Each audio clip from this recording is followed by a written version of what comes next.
Hello students, in this video we will revise construction process for lesson plan. इस video में biology पढ़ाने के लिए पाठ योजना का निर्माण प्रक्रिया को रिवाइज करेंगे.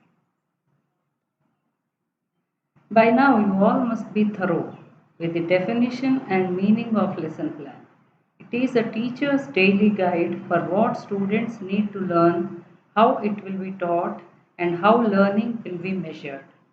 शिक्षक के लिए लेसन प्लान उतनी ही आवश्यक है जितना एक मैसन को भवन निर्माण के लिए ब्लूप्रिंट का होना आवश्यक है. कक्षा में सफल एवं प्रभावी शिक्षण हेतु लेसन प्लान अत्यंत आवश्यक है. A lesson plan helps a teacher in organized teaching and allows to plan for appropriate teaching learning strategies. Lesson plan के अनुसार लिखा हुआ विशिष्ट उद्देश्य शिक्षण को दिशा प्रदान करते हैं. एक लेसन प्लान कक्षा नियंत्रण तथा प्रेरणा एवं इंडिविजुअल डिफरेंसेस के आधार पर शिक्षण प्रक्रिया के नियोजन में सहायता प्रदान करती है.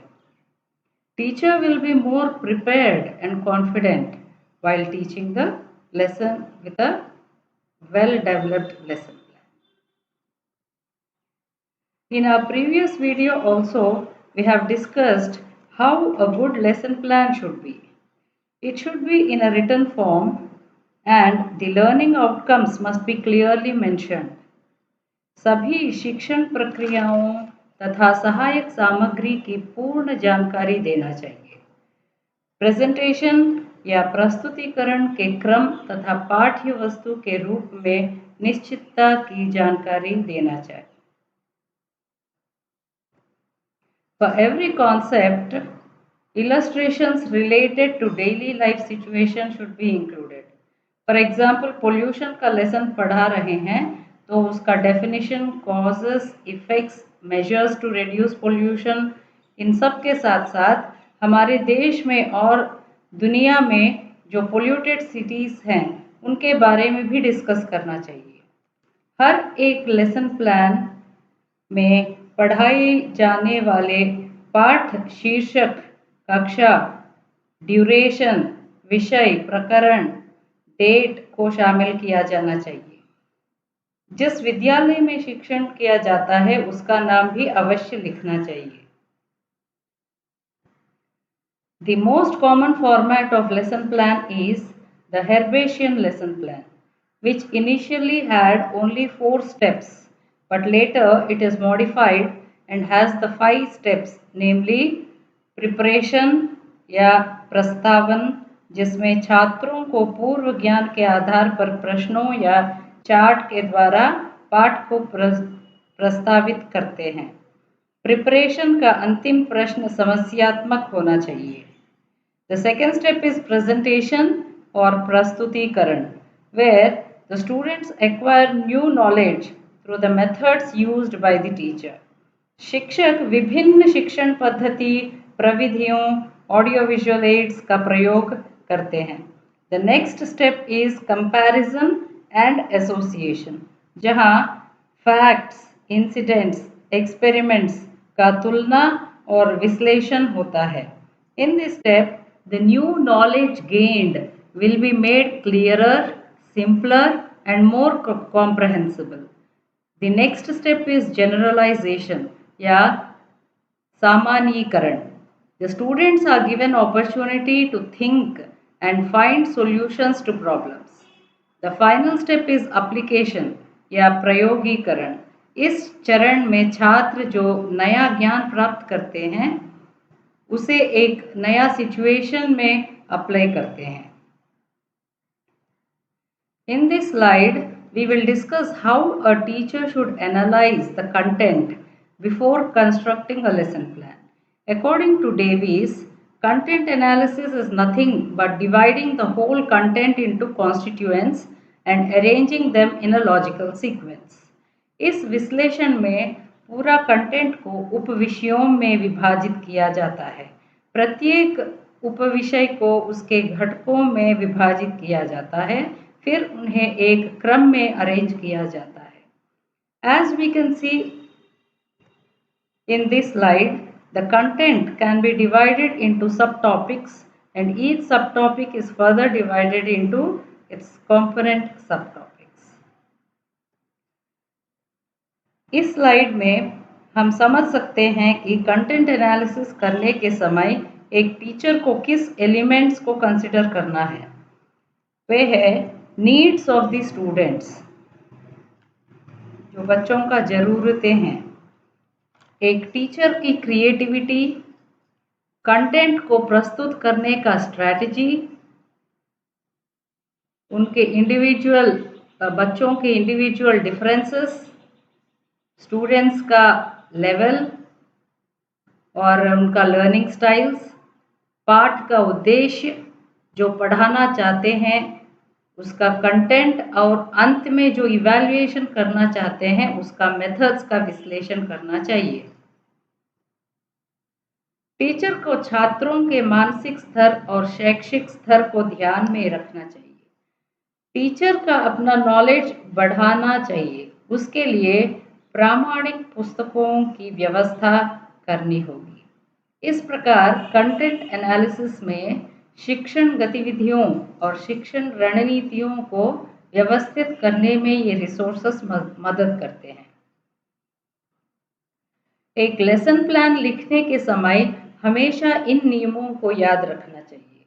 जो भी एक्टिविटीज़ कंडक्ट करना है या कॉन्सेप्ट्स बताना है, वे सब ज्ञात से अज्ञात होना है, सरल से जटिल होना है, कॉन्क्रीट या ठोस से एब्स्ट्रैक्ट या अमूर्त होना है, अवलोकन से तर्क होना है, होल टू मोर एक्सटेंसिव होना चाहिए।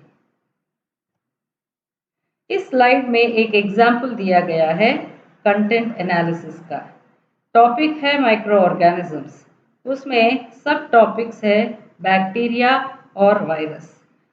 अब ईच सब टॉपिक के अंदर और कंपोनेंट टॉपिक्स है, जैसा बैक्टीरिया के अंदर है place of living, types of bacteria, classification of bacteria and economic significance of bacteria. वैसे ही सब टॉपिक वायरस में होगा components, the size, history and the structure of the viruses. Now we will revise about pedagogical analysis. Pedagogy is the science of teaching. Pedagogical analysis is dividing the teaching process into constituent stages. We have discussed these stages in our previous video also. They are pre-active phase, जो पाठ प्रस्तुति के पहले होता है, interactive phase, जो पाठ पढ़ाने के समय होता है, और पोस्ट एक्टिव फेज, जो पाठ पढ़ाने के बाद होता है। शिक्षण गतिविधियों के ये 3 चरण इस तरह के होने चाहिए कि वे छात्रों के विचार, प्रक्रिया और कार्यशैली में महत्वपूर्ण विकास और बदलाव ला सके।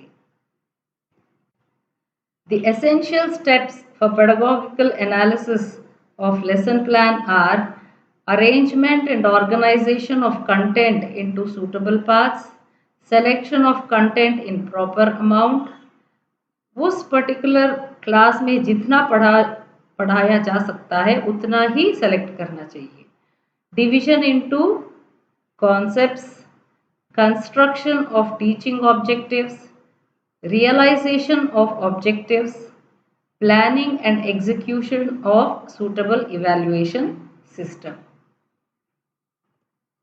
तो ये स्टेप्स में the 4th step is construction of teaching objectives. एक शिक्षक को पाठ योजना में उद्देश्यों को सावधान पूर्वक स्पष्ट रूप से लिखना चाहिए। अनुदेशात्मक उद्देश्य लिखने के समय यह सुनिश्चित करना है कि सीखने की प्रक्रिया इस केंद्रित हो कि शिक्षक और शिष्य को ये पता हो कि क्या चल रहा है।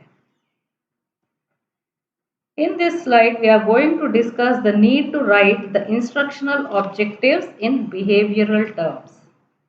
This gives an idea as to what type of behavioral changes are being expected in the students. These behavioral changes are developed through the learning experiences provided by the teacher.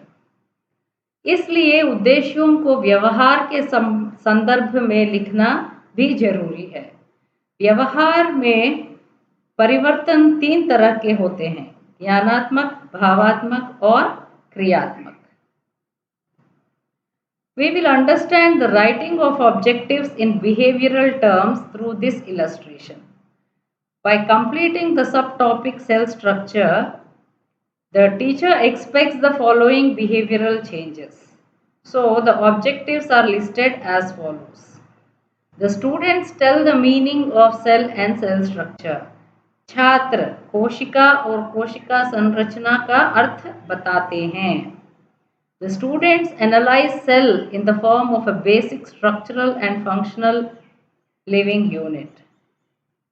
छात्र कोशिका को एक बुनियादी संरचनात्मक और कार्यात्मक यूनिट के रूप में विश्लेषण करते हैं। The students describe protoplasm present in plant and animal cells. छात्र पौधे और पशु कोशिका में मौजूद प्रोटोप्लाज्म का वर्णन करते हैं। Like this, we have many other objectives, like the students describe cytoplasm along with its functions. Students describe nucleus and its functions. On examining with a microscope the slides of plant and animal cells, they identify at least 2 common structures and name them. The students identify the cell wall present in plant cells, describe its meaning and function. Students distinguish between the structure of plant and animal cells. The students identify the cell organelles responsible for the green and other colors in the plants.